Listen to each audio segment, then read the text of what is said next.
মুসলিম দেশগুলো নিয়ে এরদোয়ানের এক অভূতপূর্ব চিন্তার গোপন আলাপ প্রকাশ্যে।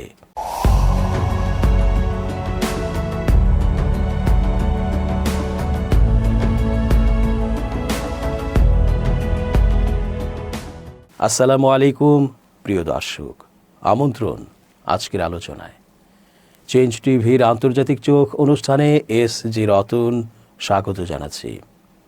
রজব তাইয়েব এরদোয়ান মুসলিম বিশ্বের এক অনন্য সাধারণ ব্যক্তিত্ব ও রাজনীতিক। তার মতো বিজ্ঞ রাষ্ট্রনায়ক খুব কম দেখা যায়। পশ্চিমাদের সাথে জোটবদ্ধ থেকেও কিভাবে মুসলিম বিশ্বের জন্য এক সিপাহসালারের মতো দায়িত্ব পালন করছেন তাকে নিয়ে গবেষণা না করলে কেউ বুঝতেই পারবে না। সম্প্রতি এমন এক চিন্তার কথা জানা গেছে যা সত্যি অনন্য হবে মুসলিম দেশসমূহের জন্য। বিশ্লেষকরা জানাচ্ছেন, কোনো বিরোধ ও যুদ্ধ দিয়ে নয়, বরং মিলেমিশে থেকেই বুঝিয়ে ও কৌশলে কিভাবে মানবাধিকার রক্ষা করা যায় এবং বিশ্ব মুসলমানের জন্য কাজ করা যায়, সেটাই হচ্ছে বুদ্ধিমানের কাজ, যে কাজটি এরদোয়ান খুব সফলভাবে করে চলেছেন। সাম্প্রতিক নতুন এই চিন্তাধারাও তাকে এক অনন্য মাত্রায় পৌঁছে দেবে বিশ্ব নেতৃত্বের পথে।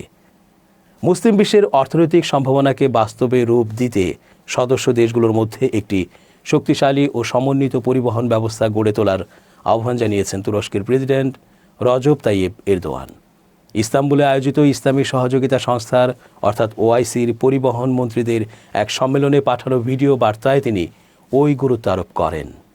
প্রেসিডেন্ট এরদোয়ান বলেন, এশিয়া থেকে আফ্রিকা এবং ইউরোপ থেকে মধ্যপ্রাচ্য পর্যন্ত বিশাল ভৌগোলিক এলাকা জুড়ে মুসলিম দেশগুলোর অবস্থান।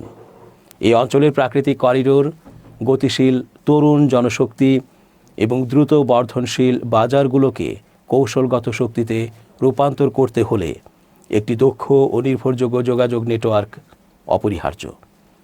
তুর্কি প্রেসিডেন্ট বলেন, সদস্য দেশগুলোর মধ্যে মহাসড়ক, রেলপথ, সমুদ্র বন্দর এবং বিমানবন্দরগুলোর সংযোগ শক্তিশালী হলে তা কেবল বাণিজ্যিক লেনদেনই বাড়াবে না, বরং দেশগুলোর মধ্যে সামাজিক ও সাংস্কৃতিক মিথস্ক্রিয়াকেও ত্বরান্বিত করবে। নিজের দেশের অবকাঠামোগত উন্নয়নের উদাহরণ টেনে তিনি বলেন, মারমারে রেল টানেল, ইউরেশিয়া টানেল এবং বড় বড় সেতু নির্মাণের মাধ্যমে তুরস্ক ইতোমধ্যে বৈশ্বিক বাণিজ্য পথে নিজেদের অবস্থান দৃঢ় করেছে। বিশেষ করে trans Caspian east West middle corridor প্রকল্পের মাধ্যমে তুরস্ক ঐতিহাসিক সিল্ক রোডকে আধুনিক আঙ্গিকে পুনরুজ্জীবিত করার চেষ্টা করছে। এরদোয়ান স্পষ্ট করেন, তুরস্ক এই বিশাল বিনিয়োগগুলোকে কেবল জাতীয় স্বার্থে দেখছে না, তাদের মূল লক্ষ্য হল ওআইসি সদস্য দেশগুলোর সঙ্গে সংহতি বাড়ানো এবং যৌথ প্রকল্পের মাধ্যমে আন্তঃসীমান্ত করিডোর তৈরি করা। সৌদি আরব তুরস্কের প্রতিরক্ষা শিল্পের ভূয়সী প্রশংসা করেছে বলে জানিয়েছেন প্রেসিডেন্ট রজব তাইয়েব এরদোয়ান।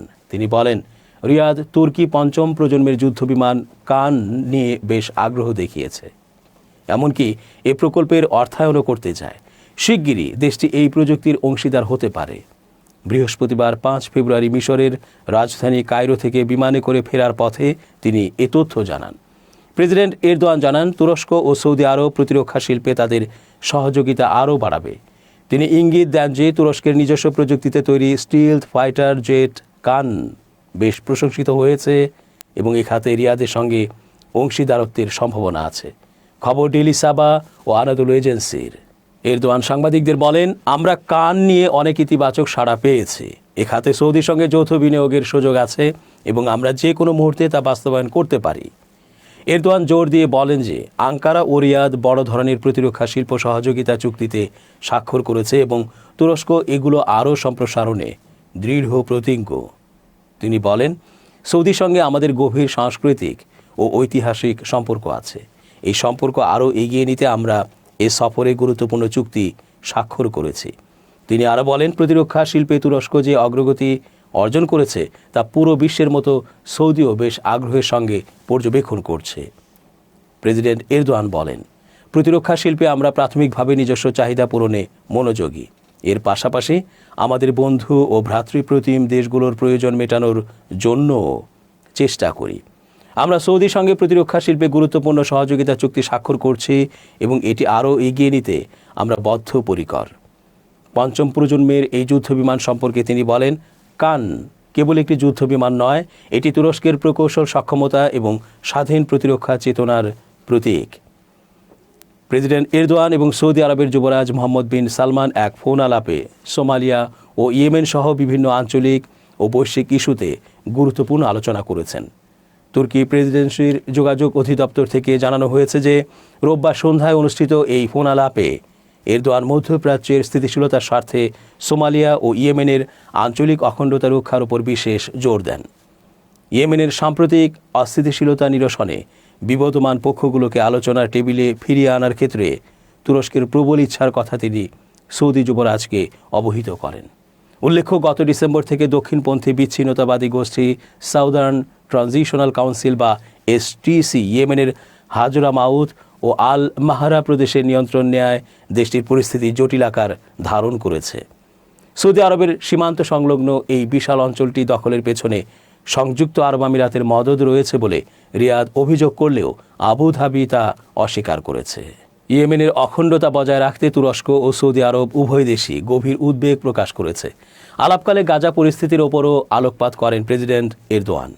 তিনি জানান, গাজায় স্থায়ী যুদ্ধবিরতি কার্যকর এবং ধ্বংসপ্রাপ্ত ফিলিস্তিনি জনপদ পুনর্গঠনে তুরস্ক নিরলসভাবে কাজ করে যাচ্ছে। বিশেষ করে শীতের প্রকোপ বাড়ায় গাজার মানবিক বিপর্যয় নিয়ে তিনি গভীর উদ্বেগ প্রকাশ করেন। ফোনালাপের শেষ পর্যায়ে এরদোয়ান তুরস্ক ও সৌদি আরবের মধ্যে দ্বিপাক্ষিক সহযোগিতা আরও বৃদ্ধির আশাবাদ ব্যক্ত করে বলেন যে আগামী দিনগুলোতে দুদেশের সম্পর্ক জোরদারে আরও নতুন ও কার্যকর পদক্ষেপ নেওয়া হবে। গাজা সংকট নিয়ে ইসরায়েলের প্রধানমন্ত্রী বেনিয়ামিন নেতানিয়াহুকে ফেরাউনের সঙ্গে তুলনা করেছেন তুরস্কের প্রেসিডেন্ট রজব তাইয়েব এরদোয়ান। গাজায় মানবিক সহায়তা দেয়া ৩৭টি আন্তর্জাতিক সংস্থার কার্যক্রম নিষিদ্ধের সমালোচনায় শুক্রবার ২ জানুয়ারি ইস্তাম্বুলে জুম্মার নামাজের পর সাংবাদিকদের প্রশ্নের জবাবে এই কথা বলেন তিনি। শুক্রবার ১ জানুয়ারি গাজায় মানবিক সহায়তা দেয়া ৩৭টি আন্তর্জাতিক সংস্থার কার্যক্রম নিষিদ্ধ করে ইসরায়েল, যার মধ্যে ডক্টরস উইদাউট বর্ডার্স রয়েছে। ইসরায়েলি সরকারের দাবি, এসব সংস্থা ফিলিস্তিনিদের সহায়তা করার আড়ালে হামাসের সঙ্গে যুক্ত রয়েছে, যদিও এ বিষয়ে কোনো প্রমাণ দেখায়নি দেশটি। নেতানিয়াহু সরকারের এই পদক্ষেপে উদ্বেগ প্রকাশ করেছে আন্তর্জাতিক সম্প্রদায় ও মানবাধিকার সংস্থাগুলো। ৩৭টি আন্তর্জাতিক সংস্থার লাইসেন্স বাতিলের ঘটনায় নিন্দা জানিয়েছে খোদ ইসরায়েলের ১৯টি মানবাধিকার সংস্থা। এক যৌথ বিবৃতিতে এ ধরনের পদক্ষেপ থেকে সরে আসার আহ্বান জানিয়েছে আদালা সহ অন্যান্য সংস্থাগুলো। ইসরায়েলের এই পদক্ষেপের সমালোচনা করেন এরদোয়ানও। তিনি বলেন, গাজায় শিশুদের কান্না ও দুর্দশা বিশ্বকে নাড়া দিচ্ছে, কিন্তু তারপরেও ইসরায়েল ত্রাণ প্রবেশে বাধা দিচ্ছে। তিনি আরও বলেন, বাতাস, বৃষ্টি এবং কাদার মধ্যে বসবাসকারী শিশুদের কান্না করা ছাড়া উপায় নেই, কেননা তাদের কাছে তাঁবু নেই। এরদোয়ান বলেন, আমরা কন্টেইনার পাঠাতে চাই, কিন্তু নেতানিয়াহুর যেতে বাধা। আজ হোক কাল হোক, আল্লাহর ইচ্ছায় আমরা এই নির্যাতিত মানুষকে এই কষ্ট থেকে উদ্ধার করব। বৃহস্পতিবার ১ জানুয়ারি ফিলিস্তিনের সমর্থনে ইস্তাম্বুলের গালাতা সেতুতে অনুষ্ঠিত বিশাল সমাবেশের প্রশংসা করে তিনি বলেন, এটি প্রমাণ করে ফিলিস্তিন একা নয়। তুরস্ক ও ইসলামী বিশ্ব তাদের সব শক্তি দিয়ে গাজার পাশে থাকবে বলেও তিনি আশ্বাস দেন। গাজায় ইসরায়েলি সামরিক আগ্রাসন ও গণহত্যার তীব্র সমালোচনা করে আসছে তুরস্ক। সেই সঙ্গে ২০২৩ সালের অক্টোবরে সংঘাত শুরু হওয়ার পর থেকে দেশটি ইসরায়েলের সাথে বাণিজ্য কমানোর পদক্ষেপ নিয়েছে। গত বছরের এপ্রিল মাসে আঙ্কারা ইসরায়েলের ১০০০টিরও বেশি পণ্য রপ্তানি নিষিদ্ধ করে। পরে সকল বিভাগেরই রপ্তানি, আমদানি এবং ট্রানজিট বাণিজ্য সম্পূর্ণ স্থগিত করে। এরদোয়ান এভাবেই তার নানা পরিকল্পনা ও সংশ্লিষ্টতার বার্তা মুসলিম বিশ্বকে পৌঁছে দিচ্ছেন। বিরোধ এড়িয়ে কী করে জয় বাগিয়ে নেওয়া যায় সেই দুর্বার মেধাভিত্তিক পদক্ষেপও তিনি হাতে নিচ্ছেন। এভাবেই ধীরে ধীরে সব ক্ষেত্রে এগিয়ে যাচ্ছে তুরস্ক, আঞ্চলিক রাজনীতিতে আধিপত্য ও হচ্ছে বিশ্বমহলে সমাদৃত। দর্শক, আজ এ পর্যন্তই। ধন্যবাদ। change tv.press এক ফোঁটা হলুদও নেই।